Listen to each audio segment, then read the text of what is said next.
Guðmundsson. Valbert skorar. Valbert Guðmundsson hefur skorað. Ragnar Bergeirsson og skoðaðar. Glæsilega. Óskar Hrafn á móti Bjarna. Og Bjarni með góða sendingu fyrir og hann aftur í Guðmundsson.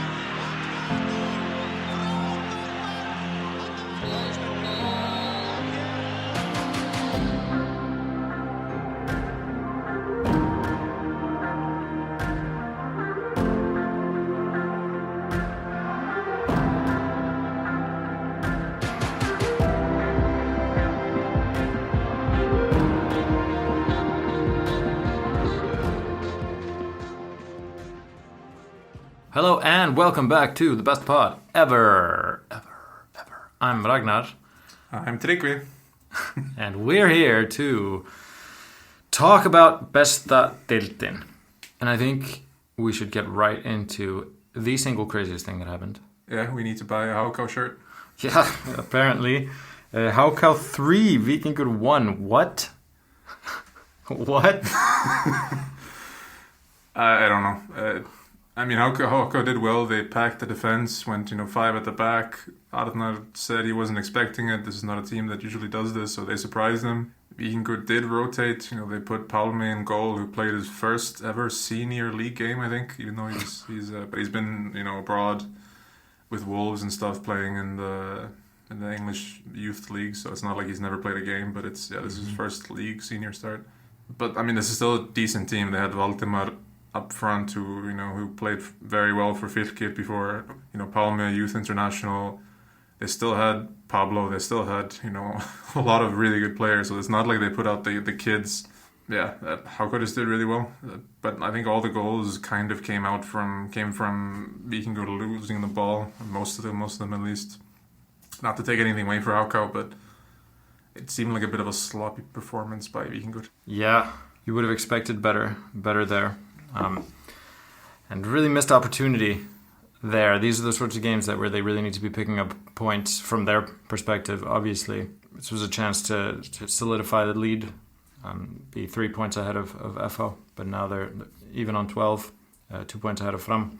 A lost opportunity there for Víkingur if they really want to take this league home. No? Yeah, this is the game that they just sort of thrive in winning, and these are the sort of games that Valur and Breiðablik have stumbled at in the last few years, and then have done this year. But Víkingur have usually won this game 1-0 or with a late 90th minute winner or something like that. And when Aron Elís brought it to 2-1 in the second half, I think most people were expecting them to come and finish Háká off, but they couldn't. Definitely a missed opportunity, but they have to get back on the horse and see if this was a blip or if this was a sign of a bigger problem. And for Háká, do you think it's a sign of great things to come, or? I mean, they managed to switch it up, which is like we were talking about whether when the manager was in trouble. I'm not sure he is, because I don't know who else they could bring in. It's like, when you're Valur with endless resources, they can bring someone either from Iceland, they can even go abroad. Háká are kind of limited. I think Omar's been there for a while. He's done a pretty good job. Now he's switching it up. Outthought Arnar. No, I think this is a good sign. Let's see if it was a one-off, or like Keflavík did last year. They had these games as well, and they were very much down in the beginning of the season, but they managed to get these sort of games. Let's see if Háká can do it against, on a rainy night in Akureyri or something. Somewhere. This puts Háká 2 points below Vestri, who didn't pick up the 3 points or even 1 point this week, but they did put up a fight, which is we love to see them play. They're feisty boys, Yeah, maybe it was a bit weird to see them maybe a bit soft at the back. Gertsen at fault, kind of in one of the goals. He's been really good so far this season. But no, I think FO just being FO, a bit like Framur just being Fram this season. I think these are the two of the more maybe solid teams, or I don't know. It's they're sort of doing okay. And second and third, I think FO second, Fram third. I mean, I don't know if they're good enough to compete against, if they're good enough to stay up there, but for now they're picking up the points they need and doing pretty well. Vestri, yeah, maybe this is a bit too big of a bite for them. Yeah. Speaking of Fram, 2-1 against Fylkir. I think we predicted Fram to win that game sort of relatively handily. How do we feel about Fylkir at this point? They're bottom of the table on 1 point. Not looking great. No, but also not looking bad every time. I don't know. They're one of those teams that every time I watch them, including this weekend, they didn't look that. To be honest, they didn't look that great. So maybe they need to pick themselves up a little bit. But they never looked that terrible. I think Fram just played really well. They went 1-0 down. They missed a penalty, and maybe this could have been one of the days when Fylkir could have secured a point or a result here. But Fram are just, I don't know, chugging along. It doesn't seem to be much that can stop this Fram team at the moment. No, but they're not really ever blowing teams out of the water. They're just kind of winning games. Yeah, but that's also Runa, right? That is best. So where do you put Fram at the end of the season? At the start of the season, you predicted them 7th, and Joe predicted them 10th. Have you updated your perspective there? I think they might sneak into the top 6. There's teams like Kawa who haven't kicked off yet. Valur are stuttering. Stjarnan are waking up, so let's see if it's a permanent wake up or if they're gonna start napping again. This is a terrible analogy. No, let's see if they're awake. Let's see if they got going now, or if this was just a blip. I think Fram can keep this going. I think the one problem Fram have is that they're very dependent on Fred, Thiago, Kyle. They have good players around them, but I think both goals, I think Fred sort of created. He might not have assisted them both, but he kind of created them both with the help of Thiago as well. So it's we'll see if they can play every single game. Stjarnan, yeah, you just mentioned. I mean, they won 4-1 against Iya, sitting on 9 points in the middle there. I mean, league positions exactly at the moment don't really matter. It's everyone's sort of bunched up. Yeah, do you think Stjarnan are going to finish top 6? They definitely looked better. I was trying to watch the Kawa game, but One Football wouldn't let us. They didn't want us to watch that at all. So I ended up watching the entire game here. I was a bit worried from them in the beginning. They were letting Iya do the things that Iya liked to do. The crosses, a lot of crosses from the wing, and then they went 1-0 ahead. And then I started to think, okay, can Iya actually sneak in and win here? But then Stjarnan just took completely over. They played so well. Not quite the Stjarnan of last year, not quite little buzzy little bees, but I think quite well. And Emil Atlason has scored now. That's him off the mark, which is not great for the opposition. So, like I said, if this isn't a blip, then other teams should start being afraid, because this looked pretty good after the initial little blip in the beginning. But how do we feel about Iya? I wouldn't put them sort of down there with the guys scrapping at the bottom, but I'm not sure I would ever put my money on them ending top 6. No, not right now. They're a little bit too, unstable. Not like that. Yeah, they're not performing week in and week out the same way. I think they're also getting used to players like Runa Maur, who hasn't fully gotten going. He got into the starting lineup much sooner than we thought. We thought he was much more injured than he was, but he seems to be fitter than we thought. So once him and Smaradona get into a flow, I'm sure they'll do better. And they have a pretty good attack. I think maybe their defense is struggling a little bit. Like they really struggle against Stjarnan.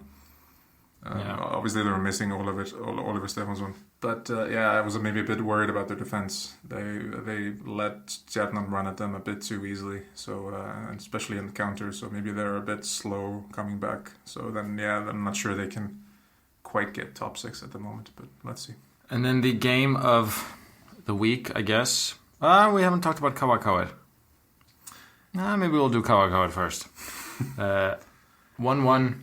Yeah, I mean, One Football didn't want us to watch it, so we only saw replays of that one. We're winning, obviously, and then Guy Smith got a second yellow there, right? Kind of changed the whole trajectory of the thing. Would you agree? Yeah, it didn't help. I mean, Kawa, we couldn't see it, but from what we've been reading and from the highlights and stats and everything, they really were peppering the Coward goal with a lot of shots. They looked like they were going to get that equalizer, but I mean, Guy Smith, I know he's gotten a lot of critique this season, but like Greg Ryder said in interviews this week, there's a reason they brought him in. I feel like there's a lot of revisionist history about him last season. I think he was, like me and Joe, I think we might even picked him in the team of the season. I think he did really well. Just in a terrible team. So he's not a terrible goalkeeper. I mean, terrible goalkeeper all of a sudden. He's been struggled, I might admit. But so like there's a chance that maybe he would have kept us in with a win. But yeah, an odd second yellow. Yeah, I mean, I get it, right? There's the 7-second rule, but they never call it, right? It doesn't happen.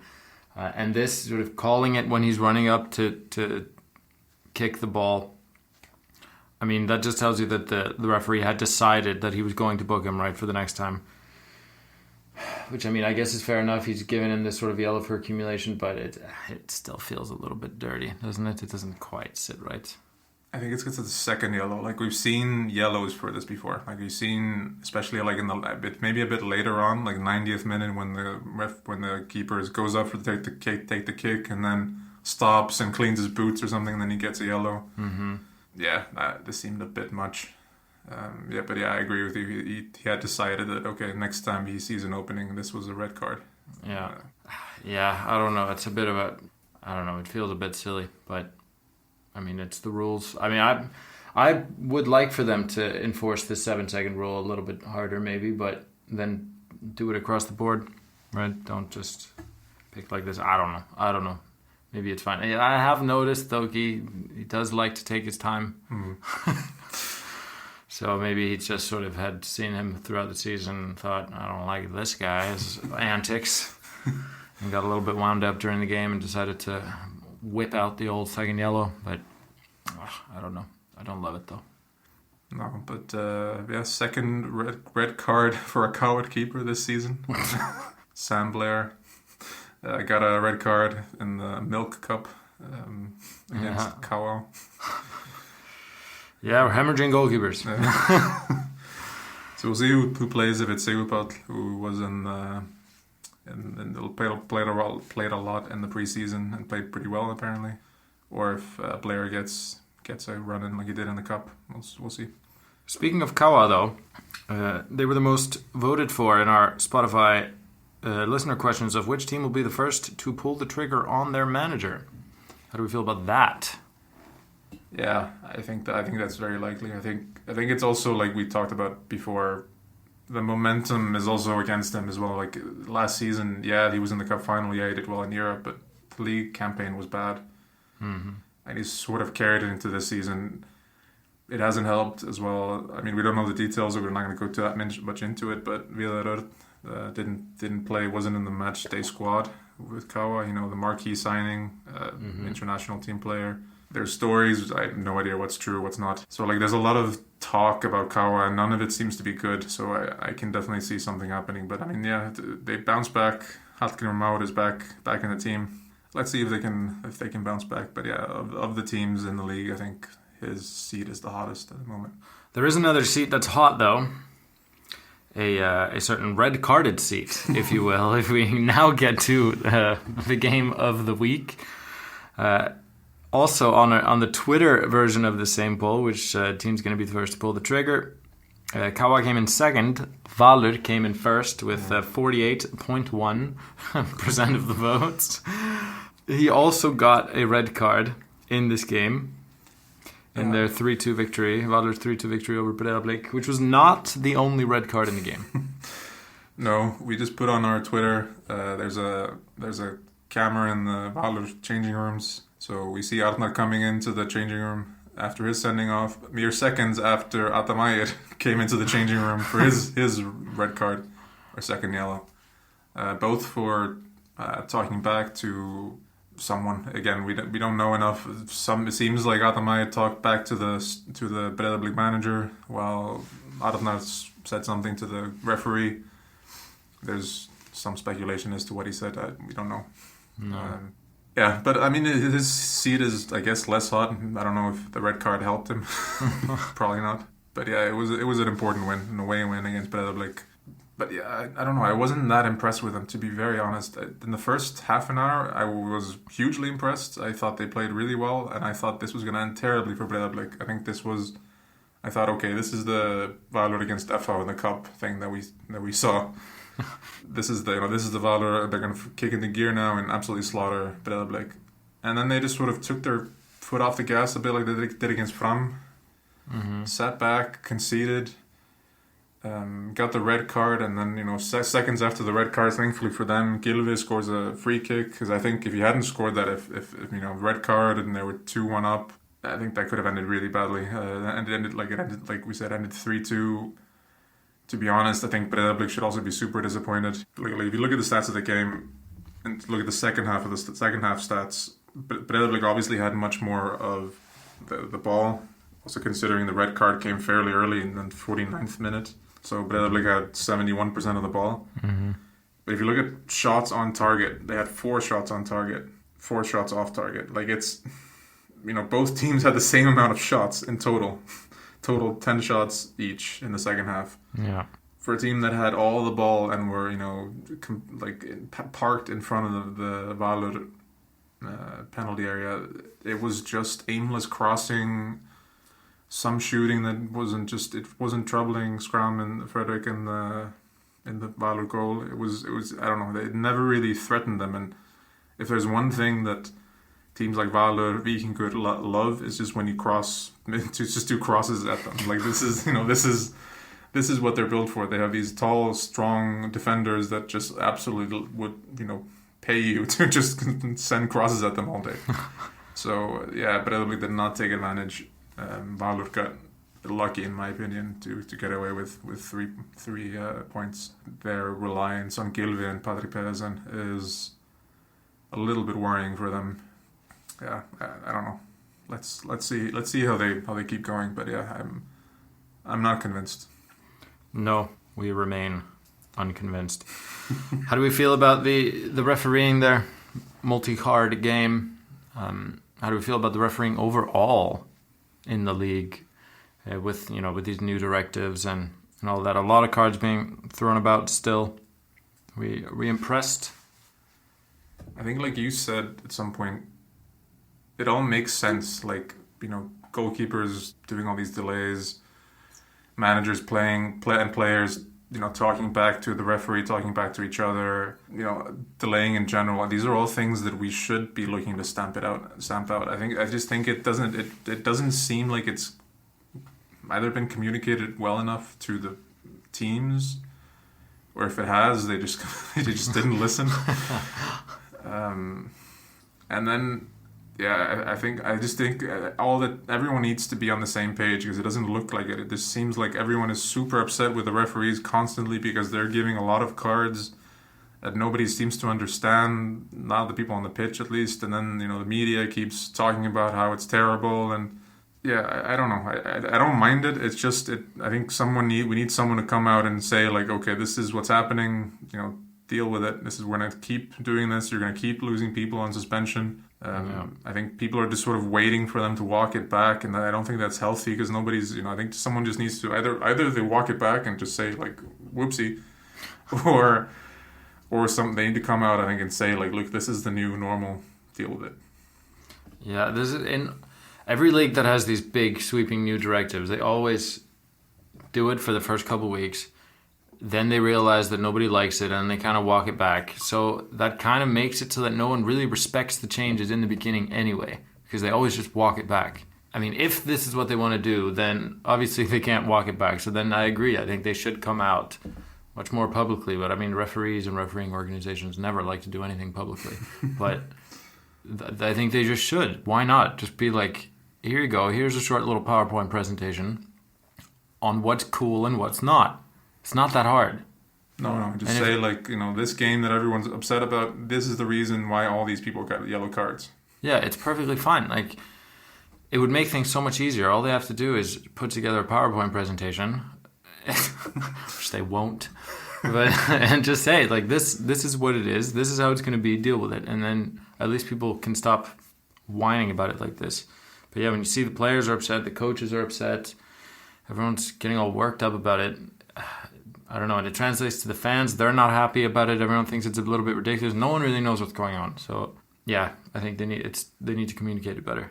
Because, like you said, in theory, all these decisions that they're making are fine. They're just annoying because it doesn't seem very consistent. But yeah, they are all fine. So just back it up, bros. Come on, refs. Like, come on the podcast. Honestly, we'll talk it through with you. It's fine. No problems.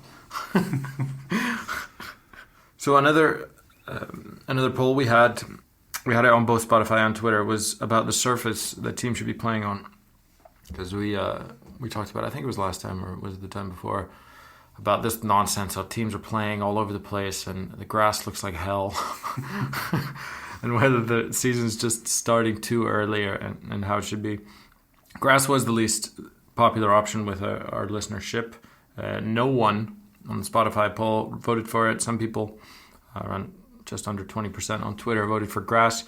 AstroTurf was the winner on Twitter, but hybrid was the winner sort of overall in the combined.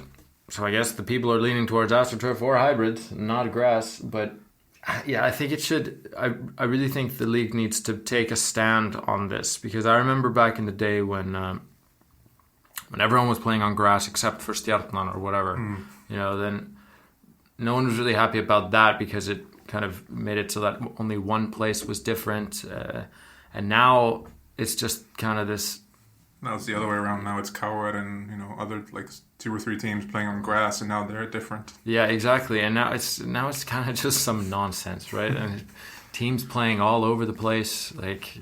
Vestri playing. They haven't played a home game. They haven't played a home game. I mean, come on, man. Like, they make it to the league. They're from way out there.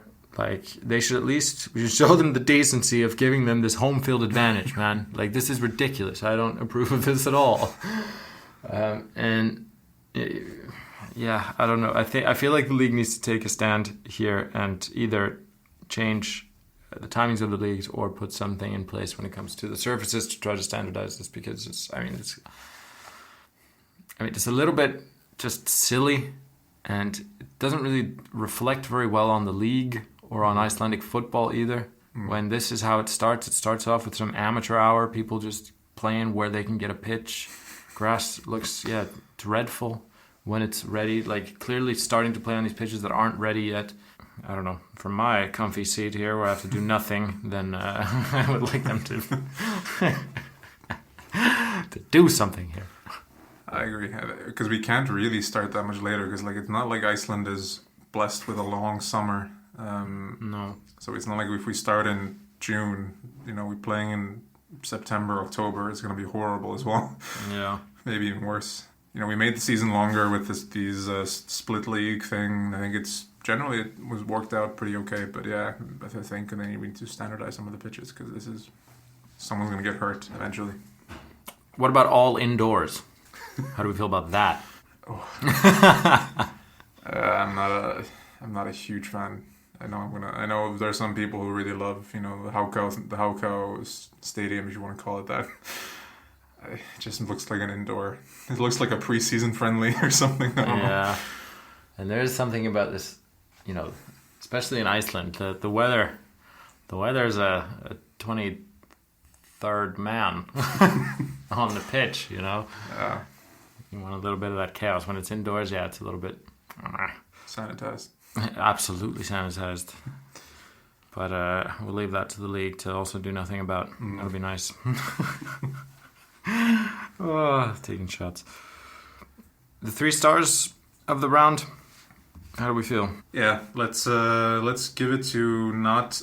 the obvious one is to give it to someone like Big Gylvis, 2 goals, kind of an assist, if you want to say his shot off the post was a pass to Patrik Pedersen. So, good job, Gylfi, but you're not getting a star. So the first one I think we should give to Guðmundur Baldvin at Stjarnan. Scored a goal, I think, and just generally just played really well, showing the form that brought him to Sweden in the first place. He's only on loan, so they could call him back before the end of the season. Let's see if they had used that option. Really good player, like I said. If this and will be a huge kickstart to start the season. Absolutely. Then I think we have to give a star to a HK player, right? After what happened, and I think give it to Magnús Arnar, right? Had a goal, had an assist, and only 17, right? Up against Pablo, coming out on top. Yeah, he's definitely the popular choice. I think he was the player of the round at Fótbolti.net as well. But I think there's a reason for it. He the fact that he stood up, like I said, Víkingur were not playing some youth team. Pablo was still there. Aron Elís came in the second half, and they still stood up to them in large part due to Magnús' efforts. And his goal was really good. I think we put it on Twitter. His goal. They lost the ball in an unfortunate place, Víkingur, but Magnús still had a lot to do. He still had to run at Oliver Ekroth, maybe the best defender in the best Deildin, and he took him on, went past him, and scored a great goal, and that just epitomized his performance. So great job, and we look forward to seeing more of you. Absolutely. And then the third star. I think for Joe, let's give it to Sigurður Bjartur. We didn't mention that much today, but 2 goals against Vestri. I know that Ulfur will get the headlines for coming back from the States and scoring a penalty to win the game. But Sigurður Bjartur, 2 very nice goals. Now up to 3 goals. He's not had maybe the best. He didn't have the best of time with KR, but now he's already up to 3 goals. He's scored 5 goals with KR last season, so he's coming up towards his tally from the last 2 seasons. Big part of FL's good start, and it's nice to see him scoring again. Absolutely. Albeit in the wrong colours. Yeah, right colours, still black and white, but wrong sort of arrangement. If we look ahead at the games that are on Friday, Saturday, Sunday, this weekend, one might even say, what stands out to me, Stjarnan Fram on Friday. That's a game. I want to see that. Yeah, I don't know who. It's at Stjarnan are at home, but Fram, like we said, they've been just winning games. So let's see if they continue winning games. But I think that'll be a good game to watch. Yeah, Vestri is also kind of a spicy one that I'd like to see. And, really think Vestri might be able to pull something out of that game. Yeah, I think so. It's seeming like they could. They're playing really well, and they could definitely have a run at that defense. So let's see. And then we have the managerial battle, Valur Koa. If this was the Premier League, we'd be running ads about who the loser getting fired, etc., right? But given the performances so far, Valur should be taking this one, no? Yeah, I think it's more on Valur at this point. I think if Valur lose, Arnar will be in big trouble. Yeah. Koa, I think, will be expected to lose that game away at Valur. So, but let's see. Maybe it's the final straw. Yeah. Then KR HK. This will be the real test for HK to see if it was a blip or if they can keep this momentum, do something against the big boys. I will be hoping not, but then again, you never know. No. But that's going to be the real test there. That's an important game for KR as well, though. They need to be getting points there. Yeah, we need to win. We have FH away after that, and then Vestri at home. This is supposed to be the easy run, if you will. And they need to pick up some points, or this top 6 might be a bit hard. Europe might be getting too far away. Yeah, exactly. And Víkingur FH. Víkingur need to bounce back there, but it's going to be difficult, I think. But they are at home, so let's see how it goes. They'll be fired up to get some points there, surely. Yeah, I don't think Arnar will allow this team to lose 2 in a row. They're not coming home if they lose 2 in a row. No, they'll be coming out fighting. Then Fylkir Breiðablik. I mean, you'd have to give the odds to Breiðablik. But like we said, Fylkir are a team, and they might be able to do something here. Yeah, it would be fun to see them do something here. Yeah, I think so. I think they'll definitely be up for it. They'll be running at that Breiðablik defense. The problem is it'll also be going the other way. So let's see. There's a lot of firepower in that Breiðablik team. Yeah. Let's see who comes out on top there. Yeah, so a lot of good games actually this weekend. It's a long weekend for a lot of people who have also the Friday off. So just spend it watching football, watching Besta Deildin, and then spend next week listening to our next episode where we'll talk all about those games. But for now, should we let the people go and enjoy their long weekend? Let's do it. All right, have fun, folks. See you next time. Bye.